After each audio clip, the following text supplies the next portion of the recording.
Every night, your body forces you to stop, to close your eyes, to sleep. But why? What is happening inside your brain while you dream? Professor Momo, why do we ache to sleep? I do not want to stop. What is my brain doing all night? During the day, new memories are stored temporarily. While you sleep, your brain reviews everything you learned and copies the important parts into long-term memory, permanent storage. Without sleep, those memories simply fade. Sleep has stages. In deep sleep, your brain is actually cleaned. Special fluid washes away waste products that built up during the day. In REM sleep, you dream, and your brain processes emotions. Your brain needs sleep like your body needs food. I could not solve this last night. Now it is easy. My brain fixed it while I slept? Your brain practiced it.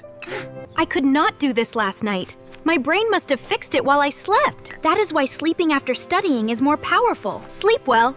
Dolphins sleep with half their brain at a time. The other half navigates. Giraffes need only 30 minutes sleep per day. You need 8 to 9 hours play, and every hour is working hard for you. Sleeping is actually not lazy at all. The lesson? Rest is not time wasted. Rest is when your brain does its best work.